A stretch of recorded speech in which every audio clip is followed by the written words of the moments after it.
Game number 5 of the Grand Finals is here. The FNCS Grand Finals has been incredible to watch unfold this weekend. If you are just tuning in with us, I'm Monster D-Face alongside the best Taco. If you're calling all the action, it's been absolutely wild to watch the games change round after round and watch the adaptability come into play. This time, Cooper and Miro, they say, you know what, MDF, forget your story about trying out the forecaster. I want to go back to what works best. They get the better drop. They clean up house, and now they have their full natural loot path back and available for them.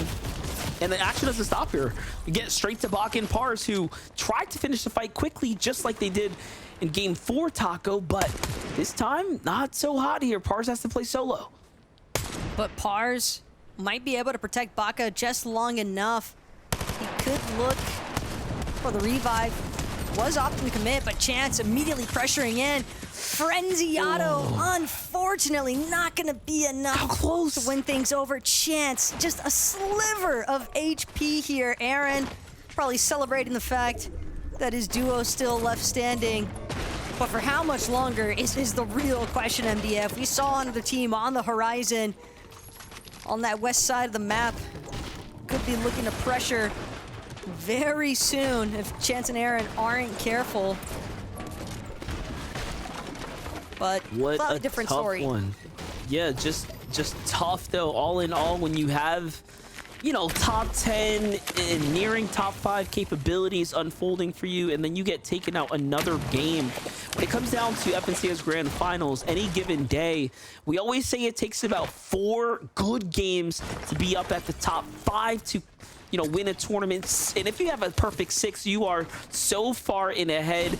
That is usually about the average.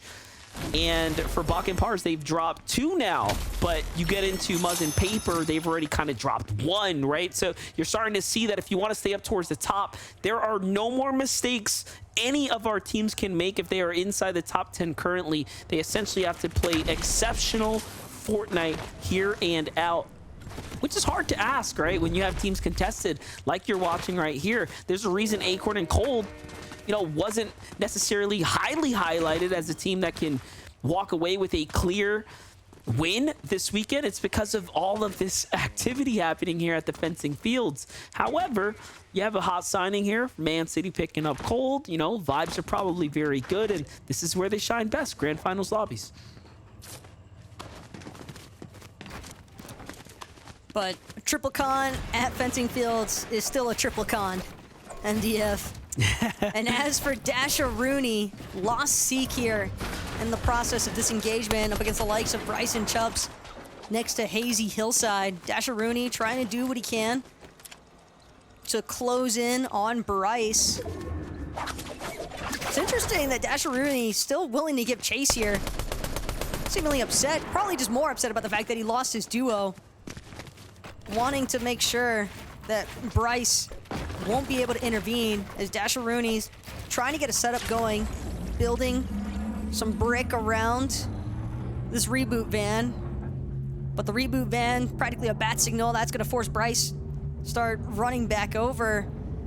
Dasher Rooney, though, very likely to commit here once he's this far invested. No, Bryce won't actually consider interrupting. So a good success there for Dasher Rooney. Gets Seek back into the action. Now 1 versus 2 for Bryce to deal with here at Hazy Hillside. Let's take a look at this elimination here. Peterbot and Pollo jump in and clean up not only Zavi, but Neko as well here pretty quickly. And just like that, they find themselves with 2 eliminations, continuing to pad up the points, putting them up to 157. This is very good for them, but they do need a lot more material here if they want to get situated for endgame. So plenty of work ahead of Peterbot and Pollo. We talked about it, right? This is a team that literally took a win. We watched it unfold as they destroyed Bugin and Vive in that 2v2 endgame. Things just truly connected. On over to Acorn and Cold, who seemingly have pushed out a team here from a battle, but they've got an elimination for their troubles there, and it might be on to Muzz. Because I just see, no, never mind. That's Paper and Muzz there in the distance. Luckily, the map reveals the color of the coordinates. Gotta be Inpen or Mason. Yeah. And that's the other thing too, is we're looking at all this experienced teams, right? A nice little fun fact coming in for the start of game number 5 here, as far as our leaderboard is concerned. Our top 5 on the leaderboard, guess what? They're all top 5 teams that are returning duos from last season. So, experience definitely proving to be king here so far today. As Cold and Acorn finally going to get an opportunity here. They've closed off Nisha from the rest of the teams still left standing here at Fencing Fields. Empen and Mason, really the only duo that was looking to directly challenge Cold and Acorn at that moment for the claiming of the Society Medallion and that Mythic Striker. Ritual and Reet, though, if it ain't broke, don't fix it. And their strategy so far is just securing this forecast tower on the hill next to Dumpenhausen. And they need to be counting their lucky stars that they weren't contested for the forecast this time, because last game it really affected maybe their mental, very much their game overall.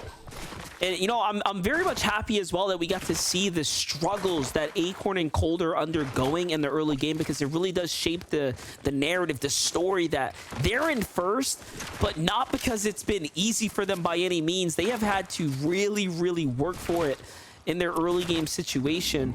Peterbot and Pollo as well.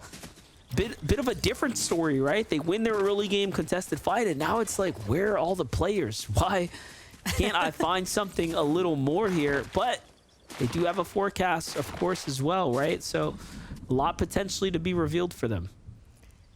Seeing Peterbot and Pollo, though, each with 1 elimination apiece. As far as our Storm Surge values on the day are concerned, in Zone 5, usually looking at around 211 damage before that threshold. Players are limbed for it to be turned off, and it gets quite steep by the time you reach Zone 7, with it being 420. Oh. Biggest elimination of the day, though. Muzz gets taken out by Acorn and Cold, and I'm looking at Paper take off to the races here. This is a terrible position now as he rotates right into Def and Polarized as well. So everyone recognizing we have a solo on the loose here. Polarized and Def, though, they know better than to be overly excited and chase. Discipline kicks in, experience kicks in, and everyone stops for a second, and Paper has to count his lucky stars that it's an experienced team there on the other side, which is going to give him a moment to breathe. But little does he know, he's moving right back into the hands of Acorn and Cold, who have come back to the Frenzy Fields, or the Fencing Fields here.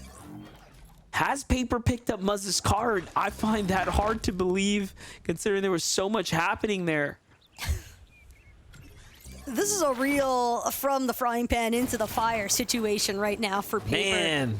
Having just lost Muzz, don't even know if he had that opportunity to get the reboot card, as you just mentioned, MDF, and being sandwiched now between Cold, Acorn, Death, and Polarize. It's almost like every direction that Paper tries to turn is just going to be met with an even more problematic solution. But fortunately enough for Paper, Cold, Acorn, they don't want to stick around the likes of Fencing Field any longer. They want to get a little bit of elevation going.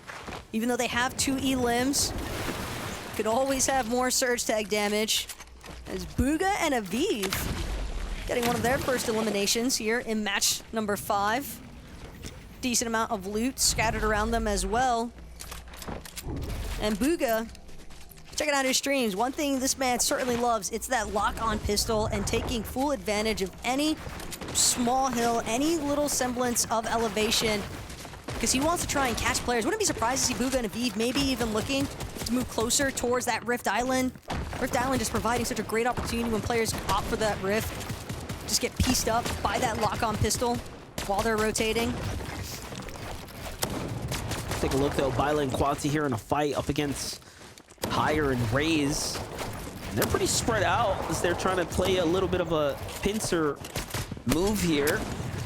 Quanti's going to take a lot of damage. The sniper shot comes in, doesn't quite connect, and he might have played his trump card just there. And Byla's in a world of trouble here. It's not looking too good for Quanti or Byla as things start to swing into the momentum of the boys in the center. So far, so good for Raze and Higher.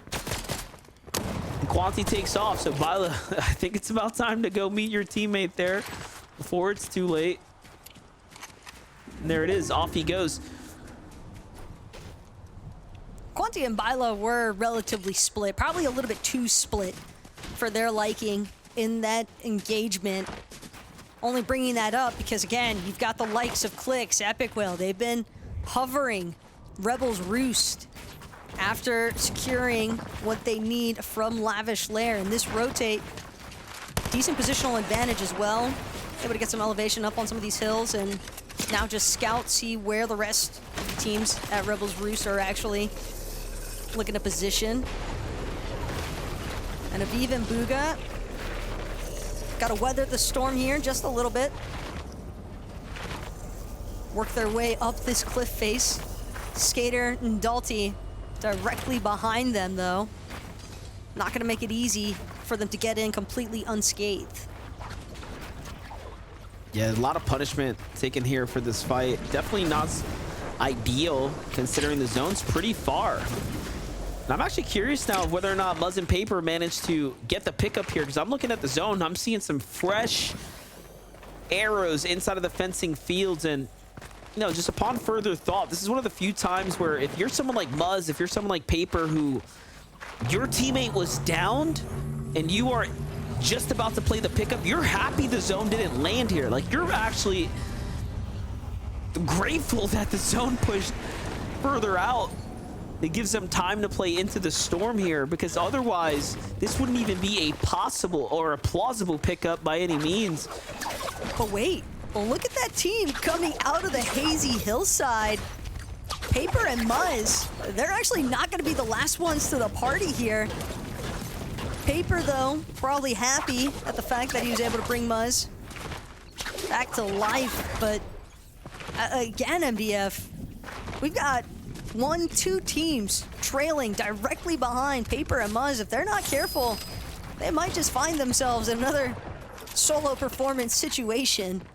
So definitely need to be wary of the fact that they are not the only team rotating so late. And again, because of the fact that Paper had to go for that reboot, it's gonna cost them a lot of time in terms of reacquiring the resources and materials needed. Wouldn't be surprised either.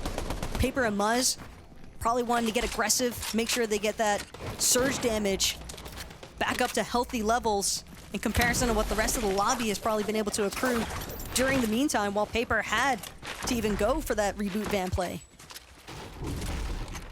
Jumping into the mix though now with Clix and Epic Whale. I mean, it's not looking too great for them right here. It seems to be one of the more difficult games for them to find their footing, to find their lead, if you will. Point-wise, tournament-wise, they've been doing great in Clix in just consistent fashion. Really, really in the zone here, hitting these sniper shots when it matters. That's all he wanted, was the extra damage. But again, they could use a lot of material count here. They could use extra shields and heals. See what ends up happening. There's fights happening everywhere, though. Bugha and Aviv continue to get active from the outside of the zone to the edge. They get into a fight immediately. This is up against Possessed and Snacky right now. Into the box, Snacky tries to put it all on the table, but in the end, it's Aviv who stays consistent and true. He finds an elimination, and like we just mentioned, we knew Clix and Epic just don't seem to be in it. This game right here, this is one that hasn't quite gone their way and continues to remain unfavorable. Even after hitting that snipe onto Oliver, OG, and Jeff, they decide to push into them. And they return the favor, it seems like. You got the audacity to shoot me? That's basically the position that Asian Jeff and Oliver OG seem to take up there for a moment with Clix and Epic Whale. Beef seemingly ended, though, as Asian Jeff, Oliver OG, recognizing the fact that they were not in an ideal position compared to where the rest of the lobby is currently holed up. So that will be a rotate away from Clix and Epic. A little bit of damage application, though, in return. Going to set themselves up nicely to prioritize a little bit more on their future rotations. But again, this zone, MDF, potentially looking, if it keeps pulling a little bit more west, a little bit more south from its current Seek here at the Lavish Lair area. Might see a little bit more of that troublesome water zones coming into play. It's not looking good right now for Tahi, who's currently down here. And Skittles on the other side of the wall here.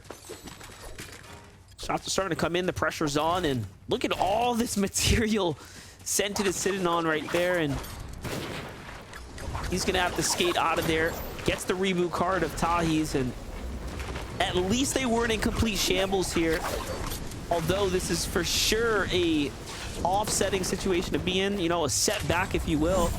He has to play for the save here. Let's take a look at how it all unfolded. He jumps in, turns around, finds the opponents up above him, and what should have been it for them turns around. Can't count someone like Scented out. Saw what they did last game. Skittles and Scented making that end game. I think it was the top 3 or so.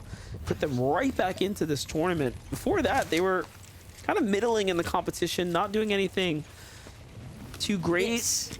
But this is their chance now. It's both Skittles and Scented trying to make plays for a reboot on their duos. Scented, though, doesn't want to let Skittles have it for free, considering that Skittles just played spoiler towards Scented for trying to get that reboot off onto Tahi. Now, one more time, the trade exchange. But at this point, it's not looking worthwhile for either Scented or Skittles, as Scented will be the first to fall. But even with Scented having dropped those medkits and the shield potions, Skittles now so far outside of the zone.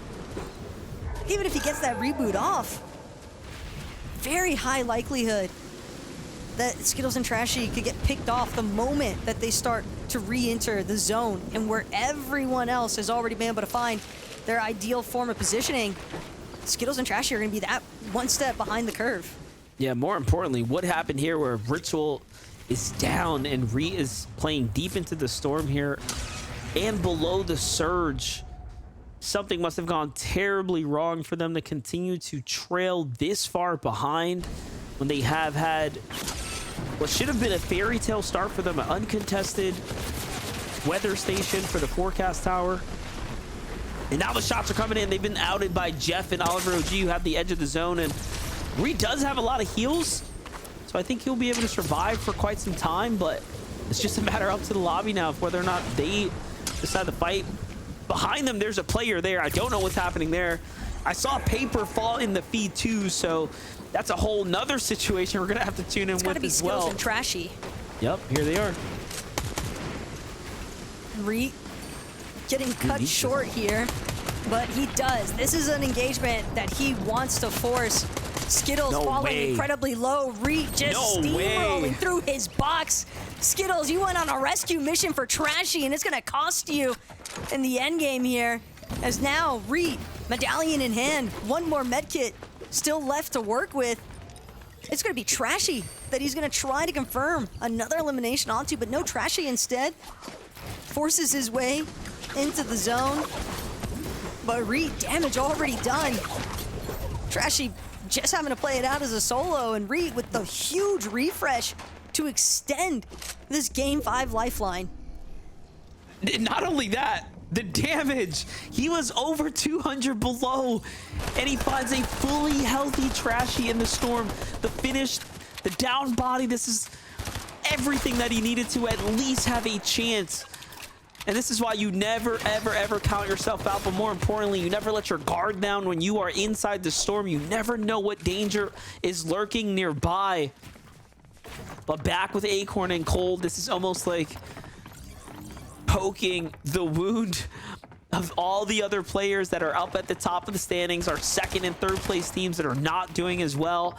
You have Acorn and Cold doing exceptionally well. And they're, again, arguably contested by 2 or 3 teams at their drop, and it just does not even look like that's what's been happening for them. Acorn and Cole definitely seeming to have found their groove, as Clicks and Epic, they want to get into their own rhythm as well. But Clicks, Epic, a little bit more towards the dead side of zone, but Clicks does have eyes on Chimp inside of a box. always willing to take peeks as well with that Reaper sniper, as pressure continues to stay applied onto Chimp. And Chimp without Scissor, Clicks likely spotting out the fact that this is a solo he can look to abuse for surge tag damage. If not, just another elimination for more points. Well, don't forget, everyone that's been playing well so far, it's really, really important that they have a strong foundation to lead into tomorrow, where there's going to be 1.5 times the points. Everyone's going to be able to hit the drawing board and come in with a fresh take, fresh strategy. But for game number 5, this is really going to be the solidifier for anyone who has a strong position inside the top 10. And you can see Muzz and Paper are surely going to slip down. Nox and Crisp as well, falling as soon as they have been, are giving everyone else a chance to really run their way back up into this. Clicks, Epic Whale, Yamzo Rise, Aviv Booga, Sphinx, and Pump all have a chance now.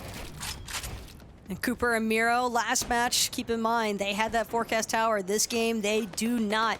And it makes a world of difference in terms of how aggressive Cooper and Miro have actually chosen to be, just barely managing to stay above that damage threshold. Clicks and Epic Whale, though, again, well above the damage threshold.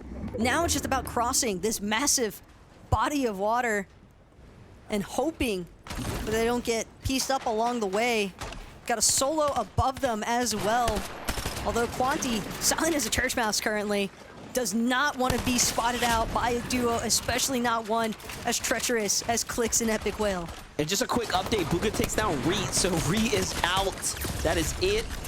Third place spot now opens up as more runway inside of the top 5 begins to reveal itself. But unless Acorn and Cold can be stopped here, it's just going to continue to grow this lead. And Cooper and Miro are also hot on their heels. So a lot of big dogs in the running here, but there's a lot of room for top 10, and it's absolutely going to change here once this game's over. Take a look at the storm here, the edge where Cooper and Miro positioned up.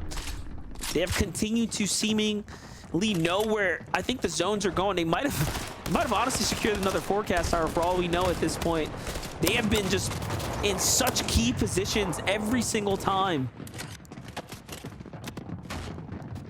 But even if the positioning is strong, you never know which teams or solos might be getting a little desperate depending on where their surge strategy has left them. Acorn and Cold, though, they've been on the low ground for quite some time, and given that they're at the front side of this zone, Clicks Epic, they definitely want to try and control high ground for the time being, but it's really just going to depend on if they can prevent these teams from just grappling up to them, because that's been the main crushing factor for the high ground. We've seen this happen, though. We've seen Clicks play this out exactly like this, where he builds up this big singular tower and then they just give it up. I think they've learned their lessons, but this time it seems like they want to commit once again. So I wonder, what learnings are they taking into this high ground hold here? This time, Dan Redux looking for revenge. They fought them earlier in game number 1. They actually were the team that first take them out, and now they lose high ground to them. And you can see this is what I'm talking about. This is the risk of going for height. Now look, Clicks is in a terrible position here with no material, and you have all these other teams trying to throw their hat into the mix here. And up come Rise and Yamzo, up go Agers and Kanata. Everyone that needs these big games to either come back or huge games to solidify a top position are right back in the mix. And this is incredible for Clicks and Epic to find the refresh and to go straight back to the top with their newfound mats. But Clicks just building up with wood. Surely someone from down below is going to be able to spot that one out and look for the chop. Right now, though, Cooper Miro a little bit more preoccupied with the solo that tried to jump into their box. That's going to be a nice little pickup there for Miro and Cooper. Point elimination. Mild siphon on the materials. Clicks Epic, though, dropped to secondary height for the time being because of Peterbot and Pollo, current high ground overlords. Booga, Aviv, Yamzo, Rise, all of the big dogs are coming up, trying to take their stab at height. But more importantly, they just don't want to be in this crevice down low. This is what the grapple hooks allow you to do, play for these odd positions. And Clicks now is in a world of trouble. He's been boxed up. He has to fight for it. It's not looking good. He goes down to the hands of Aaron. Meanwhile, in the low ground, Cooper and Miro continue to play the front side the way they have, staying down, finding points. It continues to rack up the death toll tally up here. The points are looking great for Cooper and Miro right now. Cooper and Miro are just profiteering so heavily off of the low ground, picking off teams that try to isolate themselves more towards the backside of the zone, but Cooper won't be able to make it through the pre-existing builds, gets split off from Miro for a moment, and the stone tick damage, just too much for him to deal with. As now Miro uses his final shield potion. It's all about placement points. He's trying to hang again towards the backside of that zone, trying to stay ahead of the congestion, but nearly goes down. Quick moment of relief. But again, with 0 builds, he's forced to the low ground. He's forced to just try and scurry around here, hope that nobody spots him out. Goes for a massive shot, but it's gonna be Yamzo who comes out on top. And I love that. Yamzo and Rise played that smart. They jumped out with a ramp, edit together, making sure they don't leave any room for error. And they are playing exceptionally well. They're actually playing so good here that Peterbot and Pollo might just have a run for their money. There are no more heals here left to survive the White Storm. They just have to fight it all the way for the low ground. And Yamzo knows how to play these peaks. It's textbook, but it's not good enough. The trades are good, and Peterbot wins another game, putting him right back into the top 10, into the conversation. Peterbot and Pollo, they snuck up on the high ground, and they snuck this one away from Yamzo and Rise. It truly looked like this was going to be the Yamzo and Rise show, but Peterbot, one more time, reminding all of NA exactly why his mechs are considered to be one of the highest on this region. And it's incredible. You would think the meta changed from last week to this week or the weekend before that, but no, it's just the level of competition has elevated. Take a look at how Peterbot jumps in with Pollo, and they are playing how they should have been from game number 1, and all of a sudden close that gap with a victory royale here. The second one on the day for the grand finals weekend. Congratulations to Peterbot and Pollo as they take a huge win here, Taco. This is going to set them up very well now.